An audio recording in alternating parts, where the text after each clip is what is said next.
Hey, welcome to the Soul Gym. I'm Crystal. I'm Jody. We are so glad that you joined us this week. Yes, we are. We are going to discuss the dangers of having a victimhood mentality, thinking like a victim. Oh, yeah. We're here to say that there are real victims.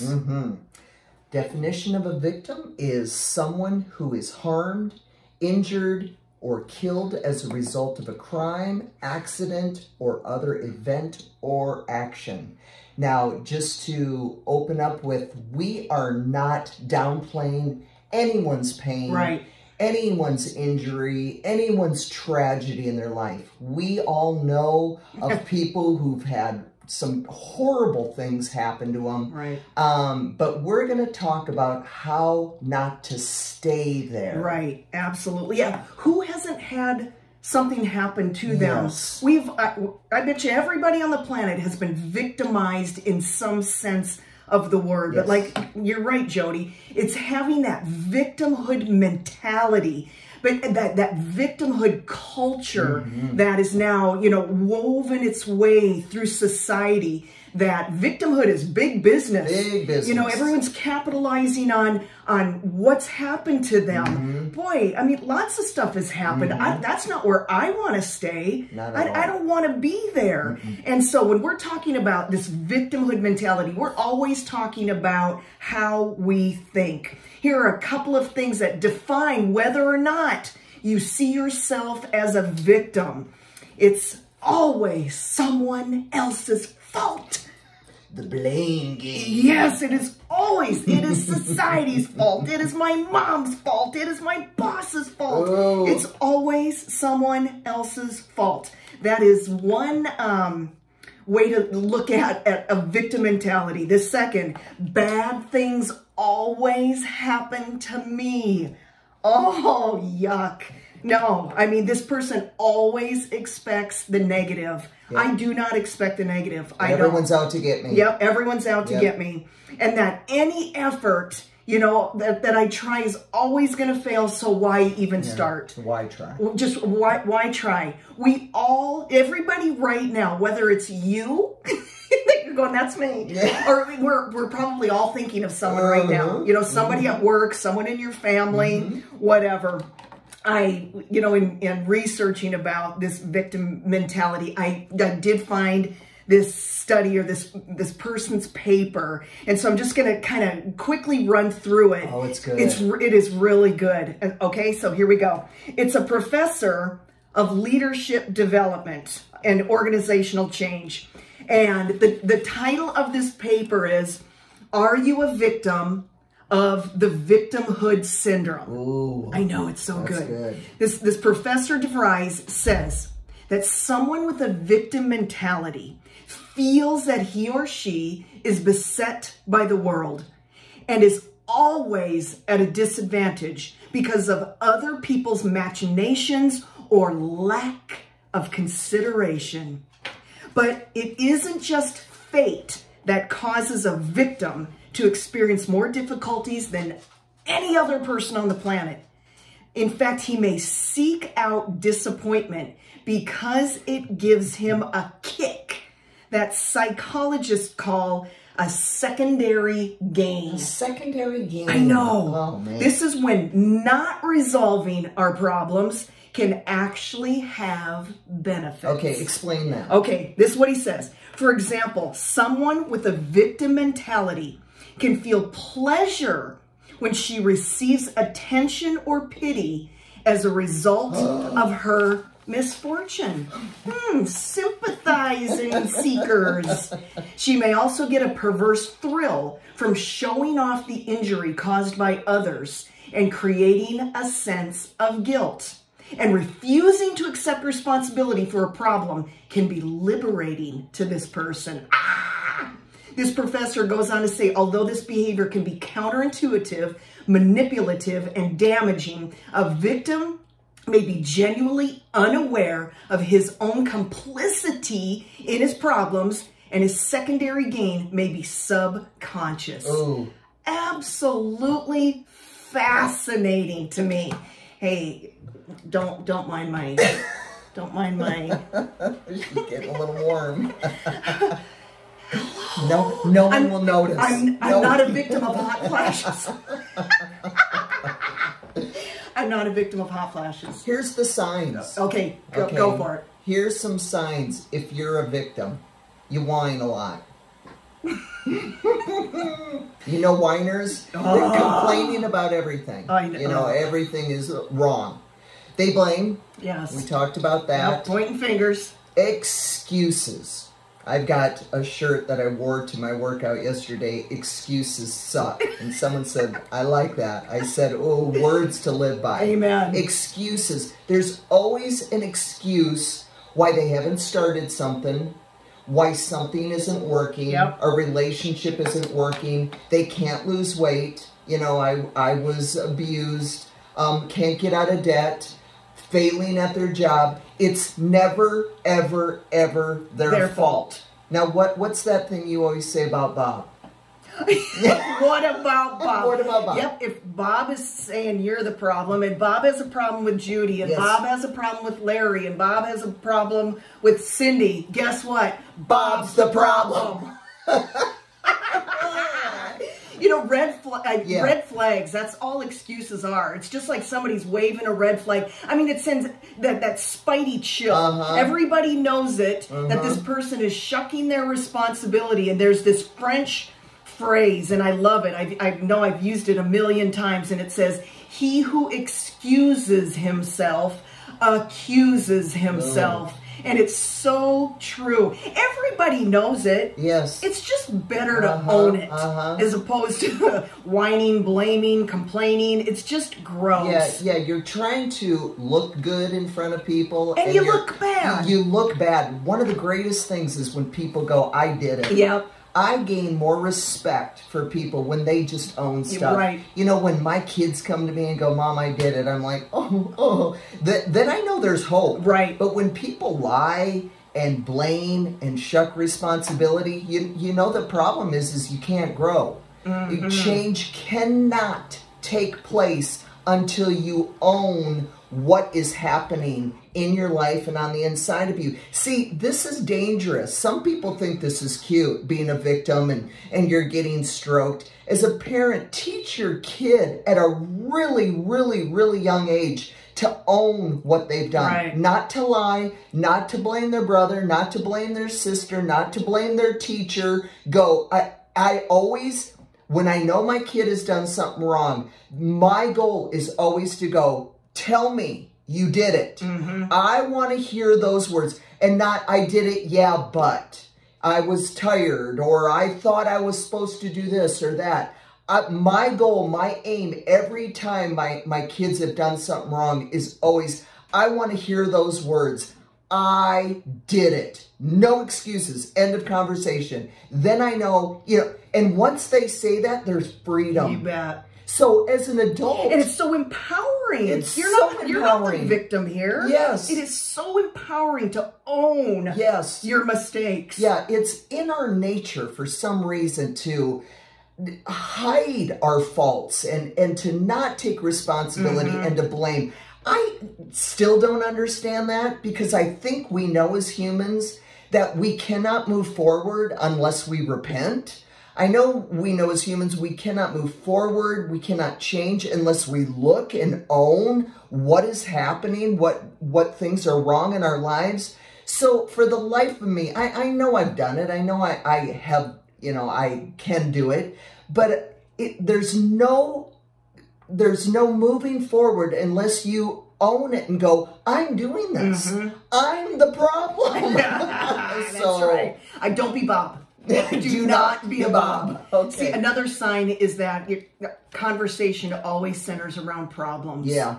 You know, here's the thing. Each of us, every single person on the planet, whoever was and whoever will be, has their own unique story of rejection, of betrayal, of pain, of hurt. And yet 1 Corinthians 10:13 says, there's no temptation that has overtaken us that is not common.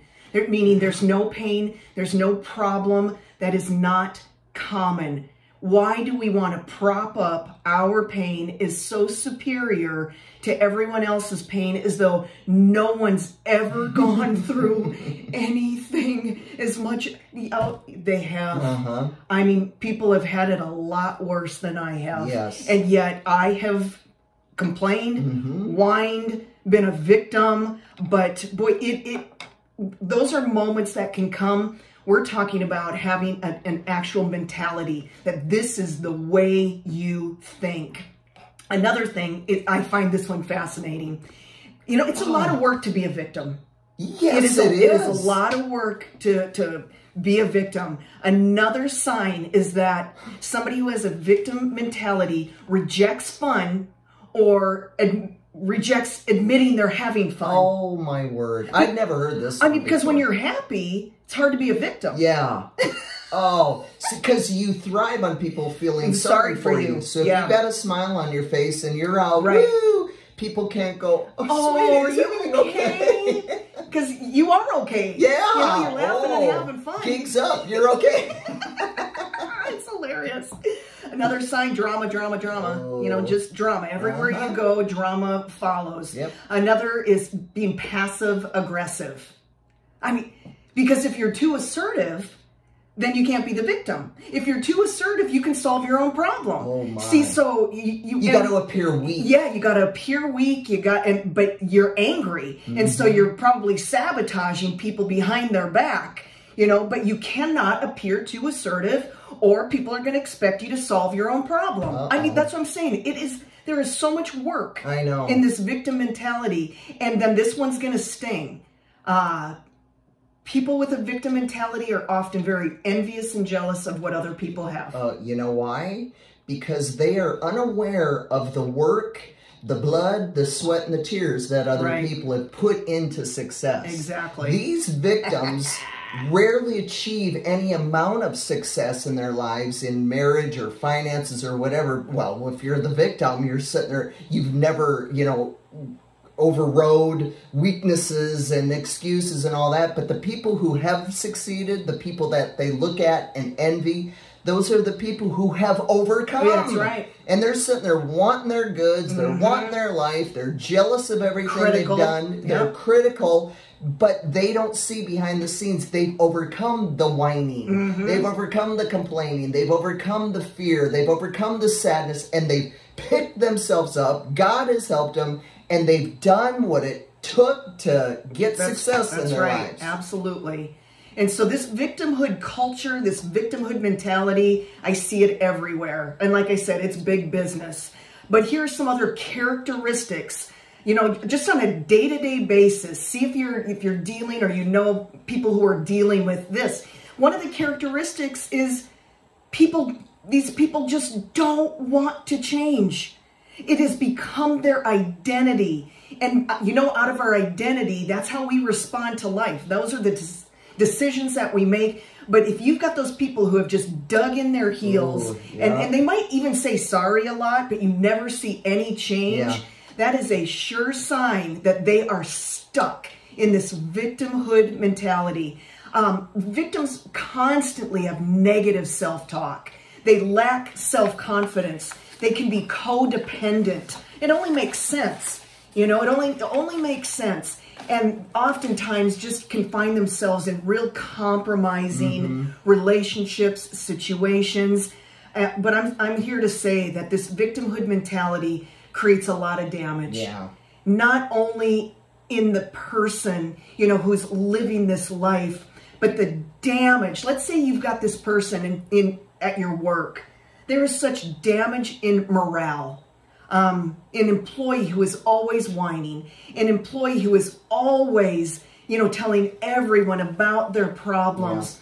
First of all, it's very selfish. It's very unprofessional. But if you've got this person at work, man, you probably see them coming down the hall, and God bless, you are going to find an exit. You know, it just can really be a drain on morale and on reputation. You know, it's hard to trust this person. You certainly wouldn't want to put him in a leadership position. That could be disastrous. This, you know, a person with this mentality may be demoted, might lose their job. It's certainly going to hurt relationships, not just on the job, but, you know, it could hurt your family relationships. I mean, what happens when relationships start to get hurt? What happens is strife comes in. You know, strife, bickering, arguing, this angry undercurrent a lot of times is present. And James 3, what is it, 16, 18 says, for where envying and strife is, there is confusion and every evil work. So, you know, victimhood opens the door to that envy that we're talking about. And then we start this little complaining, discontent. That devil, you know, whispers in our ear, and we take offense, and pretty soon that little irritation grows into something big and ugly, and man, before you know it, ouch, we are in a world of hurt. And there it is. The strife opens the door for all kinds of yuck. And so victims are oftentimes strifeful. They're discontent. You got to watch when it starts. Yeah. You know, again, we're separating the people who have a problem, which we've all gone through, and you go and you share it. That's not what we're talking about. No. Things happen. You need to talk to people. That's not what we're talking about. It is the people who have taken on this identity of whining, complaining, discontent, sarcastic, mean, cruel, that. You don't want to be that. And they never change. And that nothing ever changes. So what we're talking about is finding the gratitude in life. Finding every day what you're grateful for. Because you can't be a whiner and complainer and be grateful. You cannot wake up every day and look around and go, thank God I'm going to heaven, and I have a home over my head, and I've got a car to drive, and go, exactly. It's one or the other. So are we talking about how to combat this yet? Yeah. Okay. That's right. That's where we're going. So gratitude is the thing. It is. It is the thing. There is such spiritual force in gratitude that, okay, when the thoughts come, no one cares. And it'll happen. It happened to me just like 45 minutes ago. It happens. It happens to everyone. We don't feel appreciated. We don't feel loved. They're not appreciating my gifts at the church. I'm a better singer than so-and-so. I gave to so-and-so and they never gave me anything back. It's everywhere. And it's all the time that you can bite onto that. So how to fight it is to switch the channel and be grateful. You know, if you have a friend that just isn't doing what you want them to do, they're not there for you when you think they should be, why don't you switch it and go, look at all the times they were there for me. Look at all the help they did give me. Start focusing on what people have done rather than what they haven't done. I'm sure if you have a spouse, you have a friend, you have a mom, you have a dad, they've given you a lot. I mean, if they're still with you after a year, after 5 years, 10 years, you're not in that relationship because no one owes us anything. No one owes us anything. And if we would get that, we would be free. If we would be grateful for everything and expect nothing. Expect nothing from your spouse. Expect nothing from your friends. Expect nothing from your kids. You know, I love and adore my kids, and you're probably going to hear me talk about my kids every time. I love and adore my kids, and I'm finding out, especially with my older ones, to not expect anything. Look at my hair. Wow. Anyway. Ignore that. I have found, you know, a lot of parents expect a lot from their children when they get older. And I've heard it. You know, I took care of you. It's your turn to take care of me. And if you have that mentality, you are going to be greatly disappointed. I've got news. Your kids owe you nothing. They were not, they didn't ask to be born. You had them. They're your responsibility. You had them. You raised them. You took care of them. And now, boop, It's over. Do we want them in our lives? Do we want them to come and call us? Of course we do. Right. But I guarantee, if you're really, really, really loving and good to your kids, they're going to want to do these things. Exactly. And that's everybody. That's everyone you're in relation. Let them go. Let people go. Amen. Again, we cannot control what other people do. No. We can't control circumstances. But one of the most liberating, freeing thing is you get to control you. You want to get out of a victim mentality. Yes. I mean, let that revelation just wash over you that you are 100% in control of your attitude, of how you look at the world. You are not powerless. You are not a victim. And we always talk about the same power that raised Jesus from the dead is alive in us. I mean, so own that. We think we're controlling people and circumstances. We're not. We just get to choose our happiness. We get to choose. No one else on this planet is responsible to make me happy. Right. I mean, I love when people are in my world and things are going well, but it's not their responsibility. It's not my spouse's. It's not my family's. It is my responsibility. And again, in this study, this victim, you know, subconsciously is like sabotaging. They're getting joy out of, you know, pity and things like that. Boy, that's not what I want. No. That is not what I want. I want to add value and life to other people. And so, Jody, when you're talking about gratitude, I mean, John Maxwell always talks about living intentionally. You know, just living on purpose, because life either happens by design or default. That the victim believes that life is just happening to them. I want to design my life. Yes. I want to be in control of my life. I want to invest in my own personal, you know, spiritual, physical, emotional growth. I mean, John Maxwell says this: most people don't lead their life. They accept their life. That sounds like a victim mentality to me. I mean, that is not what I want. But he says people who lead their life intentionally add value to others. I want to lead my life. I want to love my life. And then I want to be able to lavish that value, that life in other people. And I guarantee if you love your life, you're not a victim. No. It's going to be really hard to love, to lead, and to love, and to lavish on other people, to think about other people, and be a victim at the same time. You can't. Impossible. No. And so, you guys, there are real victims out there. People who have been victimized, people that have been mistreated. It happens every day around the world. And we are acknowledging that. But bad things happen to all of us, and we're just saying, don't stay there. Don't stay. Be the victor, not the victim. Be the conqueror. Be the overcomer.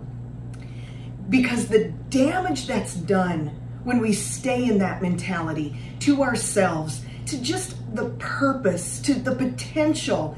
I mean, a victim mentality is just going to stop you from reaching, from getting everything that God wants you to have in your life. And for other people. I mean, you overcoming will help other people overcome. That's right. You've got to overcome your problems so you can help other people overcome theirs. I've said it before. Anything I don't overcome as a parent, my kids are going to have to overcome. So people who are connected to you in their lives, they are looking to you. I mean, they may not say it, but they're hoping you overcome that drug addiction. Right. They're hoping you overcome that debt. They're hoping you overcome those strifeful relationships because they want to do it. They want to know how to do it. Eyes are watching.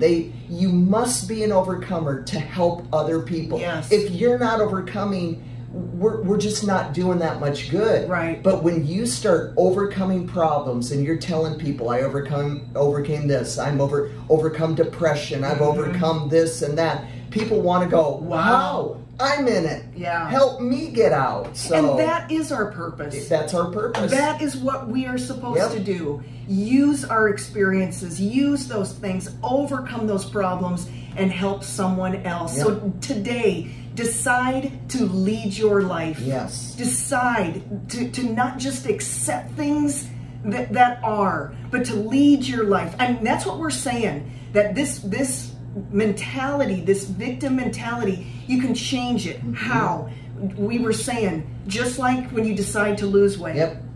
One day at a time. One day at a time. One decision at a time. Because I mean, if this is really deeply rooted in you, it's not going to be over in a day. And like I said, I mean, like we were saying, that devil will come nonstop to whisper an offense, to whisper something in your ear. Just start to think about what you're thinking about, what you're hearing, what you're repeating. Decide today to be an overcomer. Every day.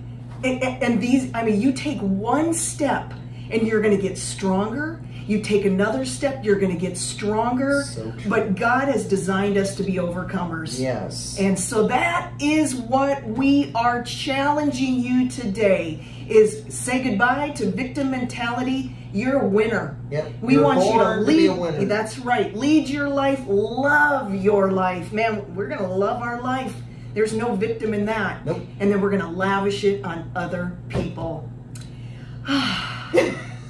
Look at my shirt. What does your shirt say? Y'all need Jesus! And you all do. Again, you guys, we love you. Thanks for listening. Thanks for tuning in on YouTube. We just appreciate your support. We ask that you will continue to share, whether on Facebook or YouTube or anywhere where you listen to the podcast.